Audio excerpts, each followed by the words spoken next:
Hello,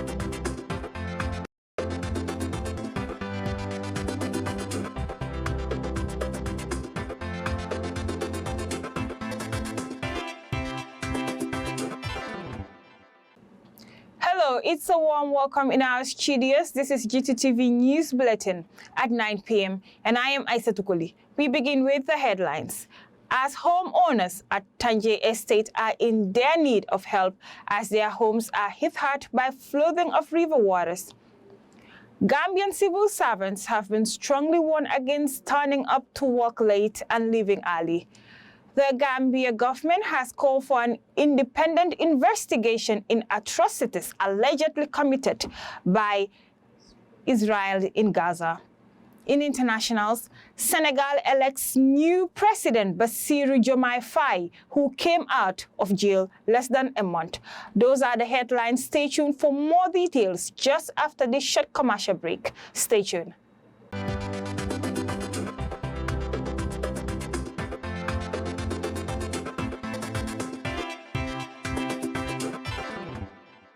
Welcome back. If you're just tuning in, this is Gttv News and I am Aisa Tukuli.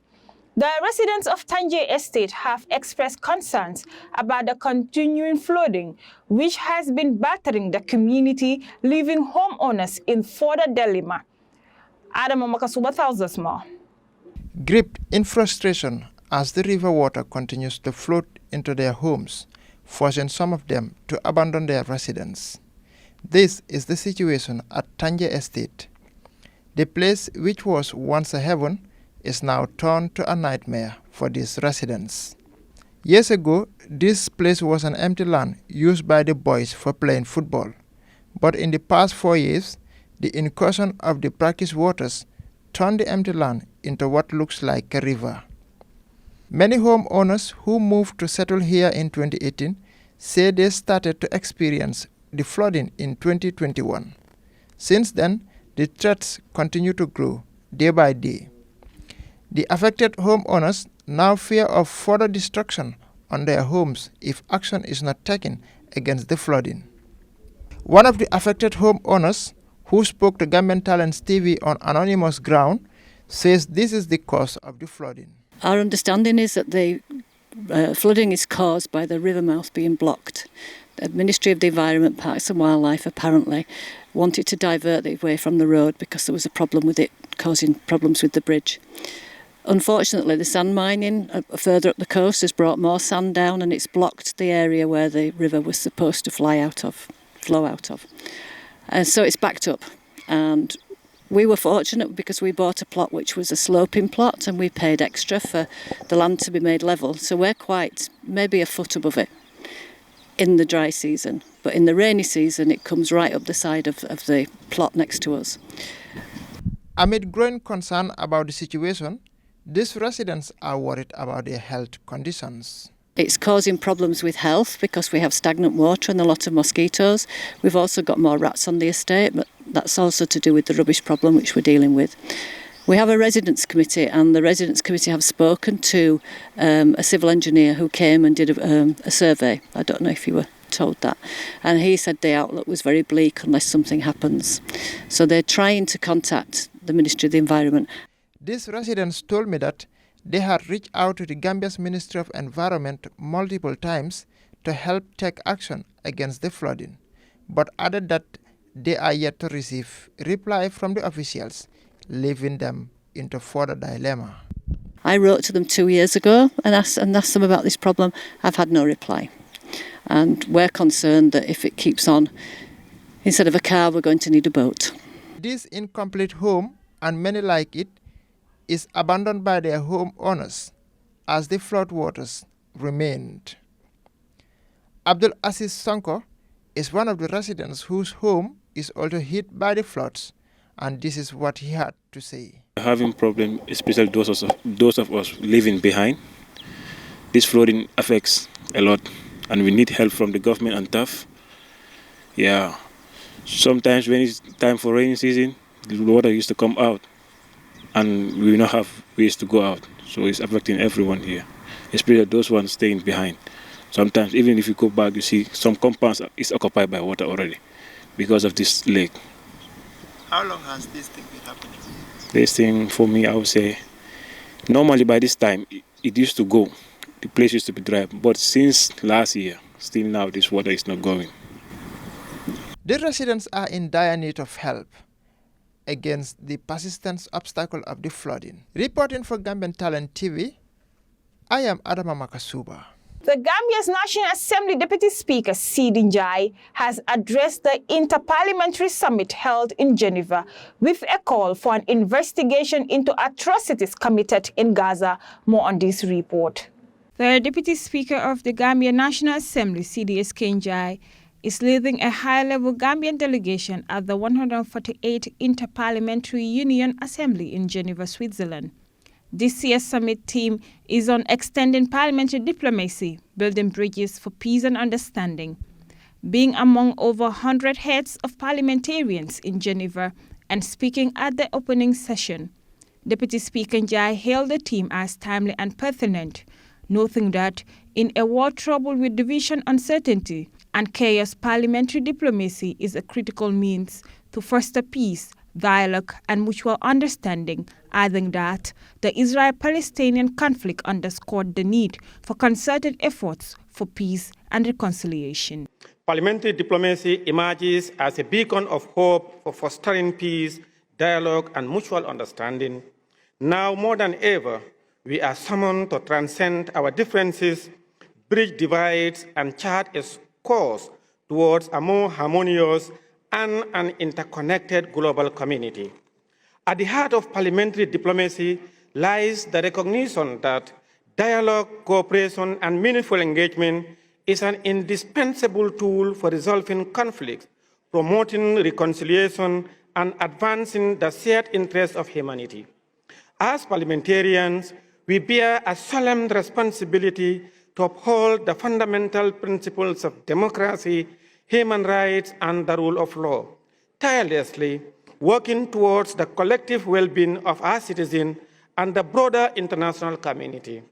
Today, we are reminded of the pivotal role of the parliamentary diplomacy and democracy plays in addressing the pressing challenges confronting our world. Madam President, the enduring Israel-Palestinian conflict underscores the urgent need for concerted efforts towards peace and reconciliation.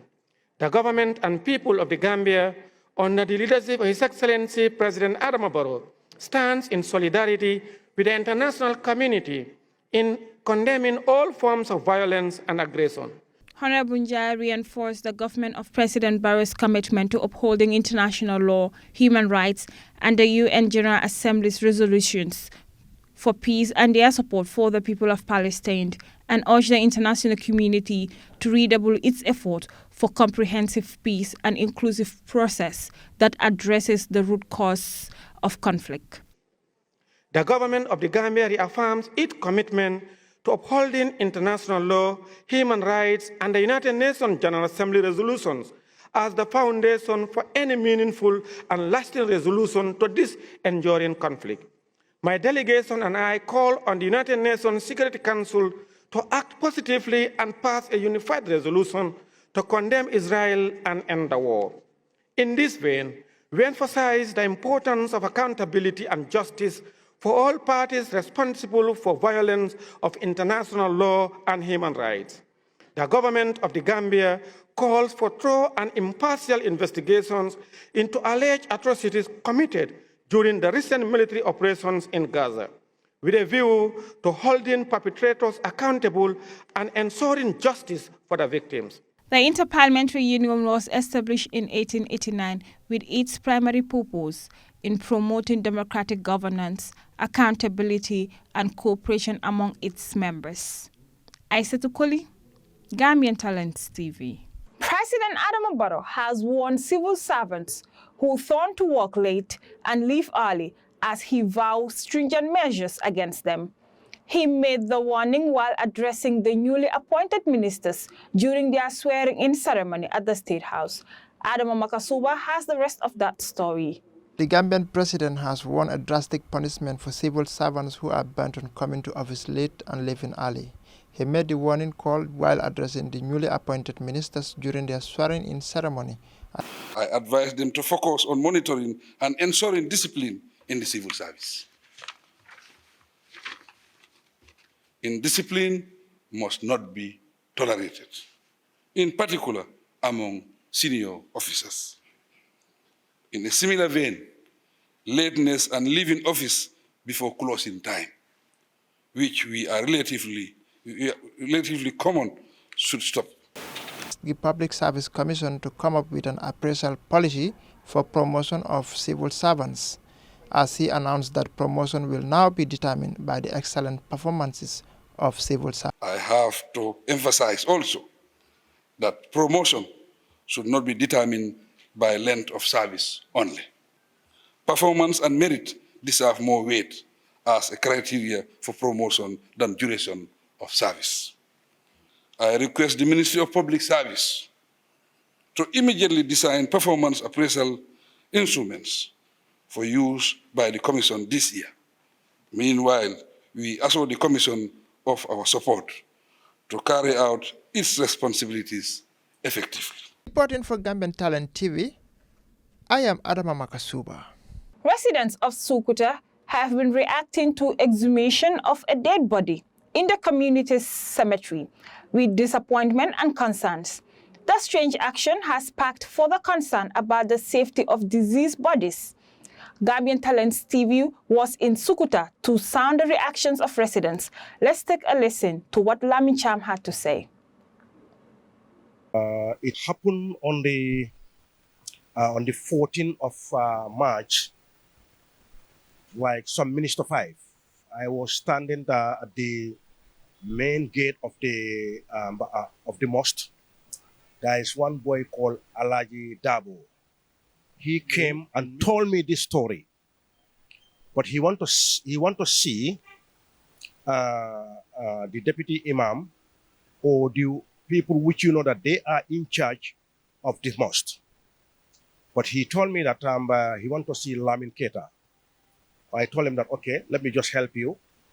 Then I went inside down there. There's an office there.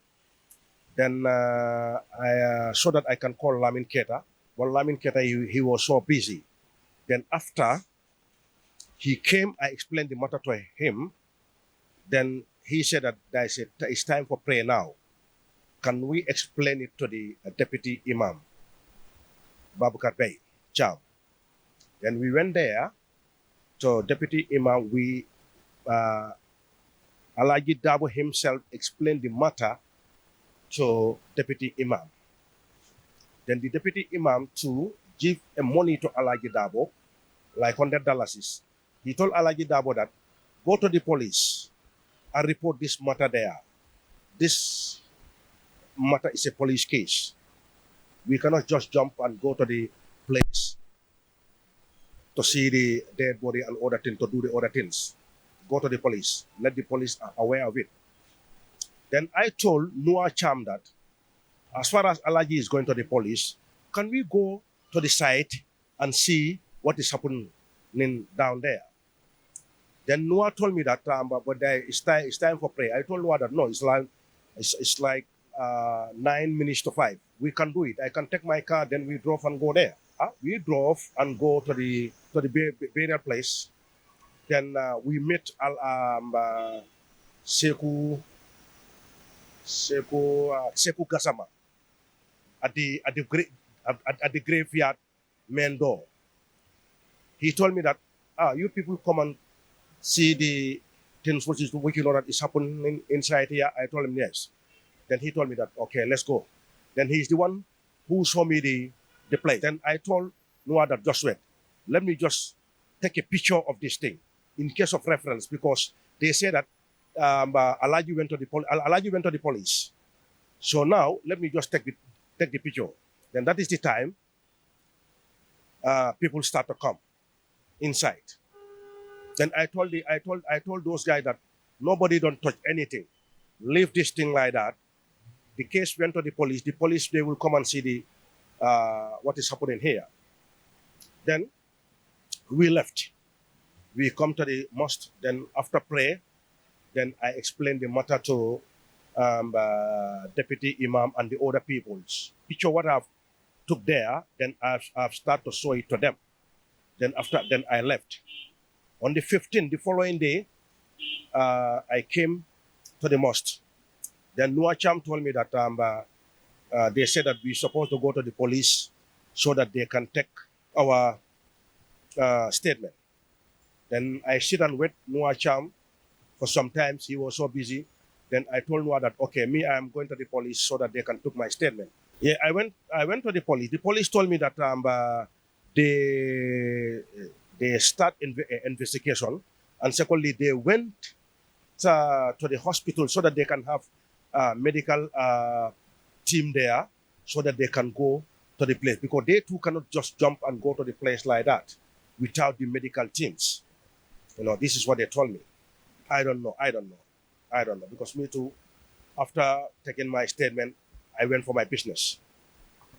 No, this is unusual, because this is since I born in this town, I never ever had this kind of scenarios.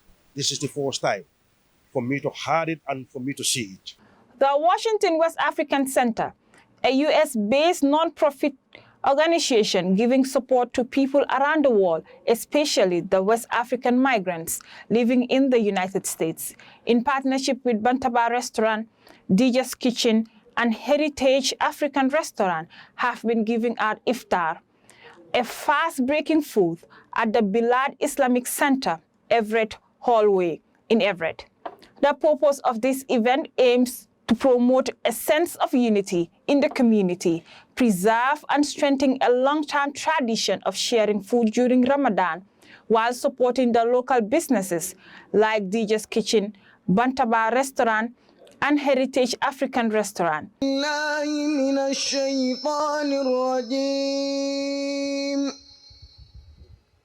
Bismillahirrahmanirrahim.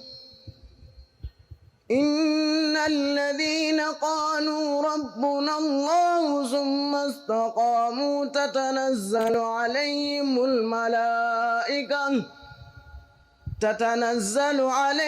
الملائكة ألا تخافوا ولا تحزنوا. The Washington West African Center, in partnership with Bantaba Restaurant and DJ's Kitchen, will be having our 5th annual drive-through grab and go iftar, locally known as Ndogo, at the Bilal Islamic Center, 607 Everett Mallway, Suite 60, Everett, Washington, 98208, on Saturday, 23rd March 2024, between 4 p.m. to 7 p.m. Good. You've been doing great for the community, and we appreciate you, man. I'm glad to be here to chop your food too, It's free food. It's free food, man. Gotta appreciate, man.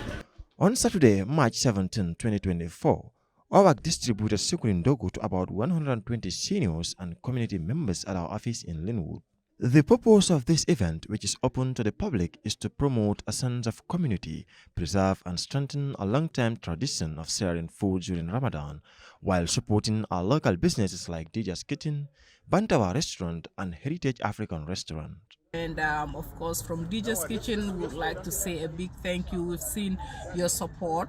You've always been supporting the restaurant. This event you've been doing every single year. Because we are raising our kids in the midst of different cultures, we have a responsibility to teach them our positive values such as sharing and coming together. Be very, calm, relax, be very respectful to the elders that are out there. You can get your backpack and stand right out here, okay? Show up not because you don't have food to eat, but to strengthen your community. It's one of the best acts of worship one can do in this holy month, which is the month of Ramadan. And this is why the Prophet Muhammad ﷺ said, if anyone who gives food to a fasting person, you give them food that is sufficient, it's enough, and you will have the same reward as they have, as that person who fasts. We intend to provide about 350 free plates of very delicious and authentic hot West African cuisine prepared by Bantaba Restaurant, DJ's Kitchen, and Heritage African Restaurant. Kids' meal will be available as well. Amin Allah, amin Allah, amin Allah, amin. Amin Allah, amin. Amin Allah, amin Allah, amin. Almalen bende si jam biñol dumal. Am me jobole fambal. Ma fembole faram para ni fi sare fawt. Qur'an baaji ñana ko sabu almalen ko kafal. Everyone who comes to the event will also go home with other gifts. Volunteers needed. For more information and directions, call 425-758-3269 or 253-235-2132 or info@wawak.org. Washington West African Center, connecting West Africans in Washington with local resources and bridge the gap between us and the wider community. If we don't have it, we go find it.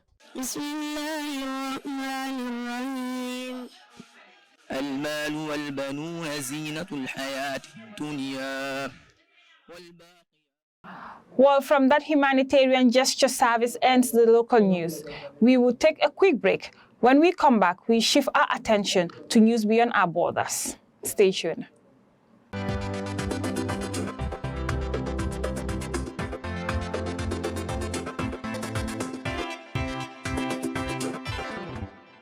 Welcome back. Now let's look at news beyond our borders, starting with our immediate neighbors, Senegal. As Senegal's president-elect Bassirou Diomaye Faye has vowed to tackle corruption and govern with humility. In his opening speech, he scored over 56% of the votes, leaving his arch-rival and Macky Sall ruling party candidate Amadou Ba with only 32% of the vote cast.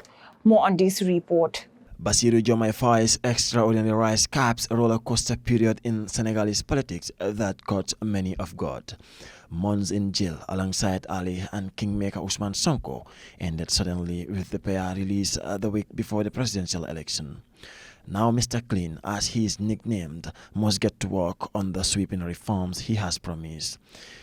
Methodical and modest are words often used to describe the tax collector who celebrates his 45th birthday on Monday. Mr. Faye fondly recalls his rural upbringing in the village, where he says he returns every Sunday to work the land.